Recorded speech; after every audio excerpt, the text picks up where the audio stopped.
सिद्ध कीजिए √5 एक अपरिमेय संख्या है। यानी हमको सिद्ध करना है कि √5 एक अपरिमेय संख्या है। तो आइए हम सिद्ध करते हैं। सिद्ध करने के पहले हम करेंगे क्या, इसको उल्टा मान लेंगे। यानी हम मान लेंगे माना √5 एक परिमेय संख्या है। परिमेय संख्या, तो परिमेय संख्या के बारे में हम जानते हैं कि परिमेय संख्या कहते किसे हैं, जिसे हम P/Q के रूप में लिख सकें। यानी √5 बराबर P/Q हो जाएगा। यानी परिमेय संख्या P/Q के रूप में होती है। अब करेंगे क्या, हम दोनों पक्षों का वर्ग कर देंगे। दोनों पक्षों का वर्ग करने पर, तो दोनों पक्षों का वर्ग करेंगे तो क्या हो जाएगा, √5 का वर्ग बराबर P/Q का वर्ग। √5 का वर्ग करेंगे तो क्या हो जाएगा, पूरा पूरा 5 हो जाएगा और इधर P²/Q² मिल जाएगा। ये देखिए कैसे √5 से पूरा 5 हुआ। तो √5 का वर्ग जो था, इस रूट का मतलब होता है किसी भी संख्या के घात के बटा में 2। तो यानी 5 रूट, और ये जो रूट हटाए हैं इसका मतलब इसकी घात के बटा में 2। 2 से 2 कट जाएगा, बचेगा कितना, 5 केवल बच जाएगा, इसलिए हमने 5 लिख लिया। अब ये Q² भाग में है, इस तरफ भेजेंगे तो गुणे में हो जाएगा। 5 Q² बराबर P²। ये 5 अगर इस तरफ देखें तो गुणे में है, उस तरफ जाएगा तो भाग में हो जाएगा, P²/5। हम करेंगे क्या, इसको समीकरण 1 मान लेंगे और यहाँ पर थोड़ा सा समझने का प्रयास करेंगे कि 5 से जब Q² में गुणा कर रहे हैं तो P² मिल रहा है, और 5 से जब P² को भाग दे रहे हैं तो Q² मिल रहा है। यानी यहाँ पर दोनों चीज़ सेम है। तो हम यहाँ पर लिख देंगे अतः P² 5 से पूर्णतया विभाजित है, इसलिए P भी 5 से विभाजित होगा। थोड़ा सा मतलब समझते हैं। क्या रहा है कि P² 5 से विभाजित है तो P भी 5 से विभाजित होगा। यानी अगर हम 2 को 4 में भाग दें, यानी 2 दूना 4, 2 से 4 विभाजित है तो 4 का वर्ग भी 2 से विभाजित होगा। इसी तरह अगर 3 है, 3 से 9 विभाजित है तो 3 से 9 का वर्ग भी विभाजित होगा। कितनी बार में कटेगा, 27 बार में कटेगा। तो संख्या से विभाजित है तो वह संख्या भी उस संख्या से विभाजित होगी। तो आइए हम आगे अब देखते हैं करेंगे क्या। लेकिन अंतर एक आ जाएगा। वो क्या अंतर है, जैसे थोड़ा सा देखो, जैसे 2 से हमने 4 को विभाजित किया तो आंसर 2 आया, और 4 का वर्ग जब किए तो 16, आंसर कितना आया, 8। यानी आंसर में फर्क होगा। जैसे यहाँ पर वर्ग था तो ज़्यादा आएगा और वह संख्या रहेगी तो कम आएगा।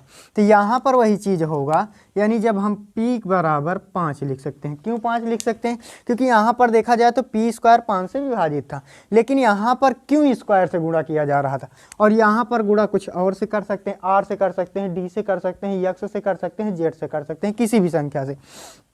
अब क्या करेंगे, फिर से हम दोनों पक्षों का वर्ग कर देंगे।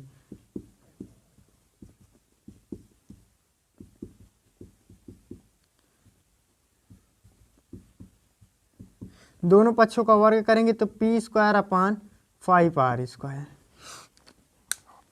अब P² बराबर 5R²। हम करेंगे क्या, P² का मान समीकरण 1 से रखने पर, यानी समीकरण 1 से हम करेंगे क्या, P² का मान रख देंगे। तो P² का मान क्या है, 5Q²। यानी हम इसको इधर लिख देते हैं। तो यहाँ पर देखिए P² है, P² की जगह हम कितना लिख देंगे, 5Q। P² की जगह पर कितना लिख देंगे, 5Q। तो 5Q लिख दिए स्क्वायर बराबर 5R² का मतलब हुआ कि इसको हम कितनी बार लिख सकते हैं, 2 बार। तो 2 बार लिख देंगे 5R गुणे 5R।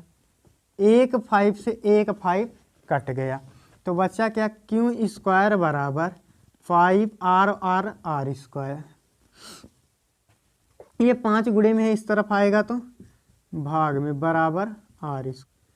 अतः P व Q में कम से कम एक उभय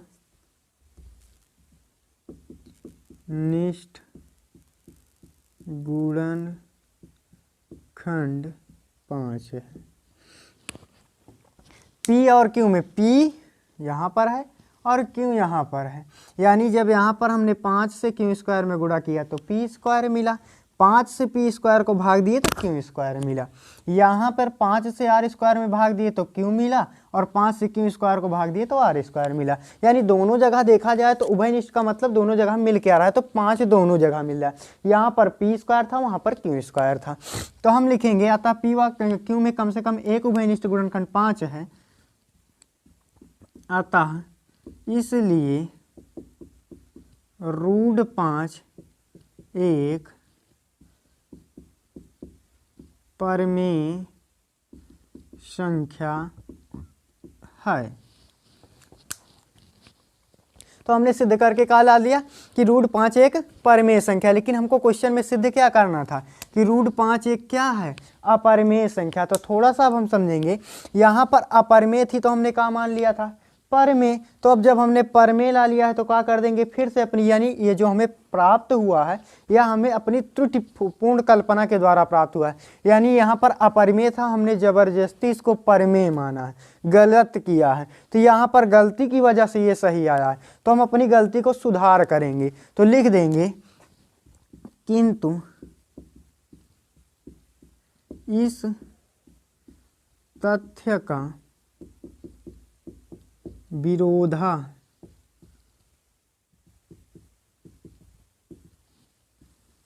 प्राप्त है कि विरोधाभास का मतलब उल्टा, √5 एक अपरिमेय संख्या है।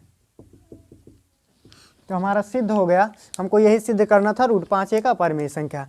अब चाहे √7 हो, √3 हो, √5 हो, √11 हो, √13 हो, √15 हो, √17 हो, इसी तरह डॉट डॉट कोई भी संख्या हो, हमको सिद्ध करनी हो तो हम आसानी से कर सकते हैं। यहाँ पर जहाँ पर हमने √5 रखा है, √7 रखेंगे, √3 रखेंगे, √11 रखेंगे, √13, √15, √17, यानी चाहे जो भी हमको सिद्ध करना हम इसी तरीके से सिद्ध किया। तो करेंगे क्या, इसका उल्टा मान लेंगे। अपरिमेय संख्या सिद्ध करना है तो हम मान लेंगे माना 7√5 एक परमेय संख्या है।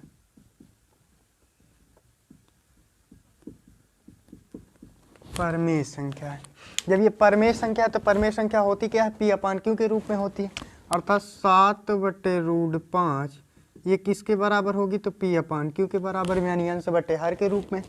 ये 7 गुणे में है, इस तरफ जाएगा तो काहे में हो जाएगा, भाग में, तो 5 बराबर P/7Q हो जाएगा। बस इतना ही हमें करना था। अब हमको करना क्या है, इसके बारे में लिख देना है, यानी यहीं से लिखना हम शुरू करेंगे।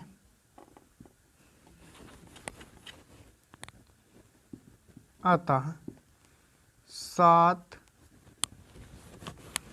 पहले इस दोनों को अचर पद को, चर पद को लिखिए, P/Q व 7 एक पूर्णांक है।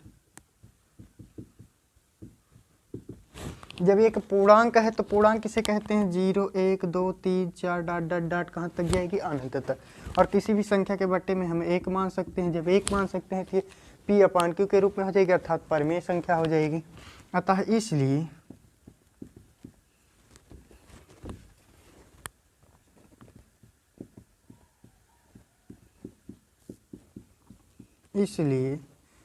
P/7Q, इसको पूरा अलग की बार लिख देंगे, एक परमेय संख्या है।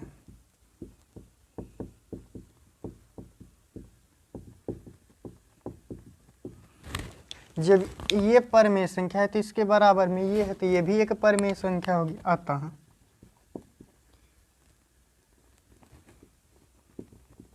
√5 भी एक परमेय संख्या है। क्यों है? क्योंकि ये इसके बराबर में है। जब ये परमेय है तो ये भी परमेय होगी, किंतु इस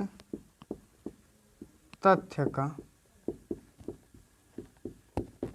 विरोधाभास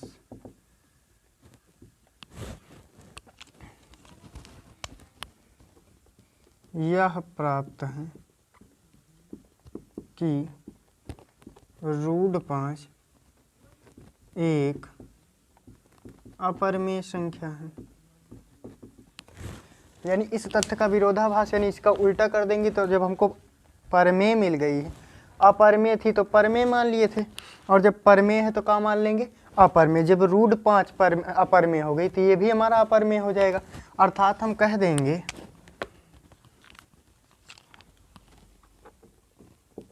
अतः इसलिए 7√5 एक अपरमेय संख्या है।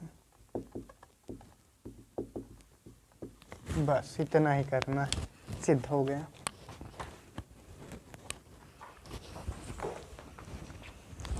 कीजिए 6 + √2 एक अपरमेय संख्या है। तो जब ये अपरमेय है तो हम उल्टा मान लेंगे कि 6 + 2√2 एक परमेय संख्या है।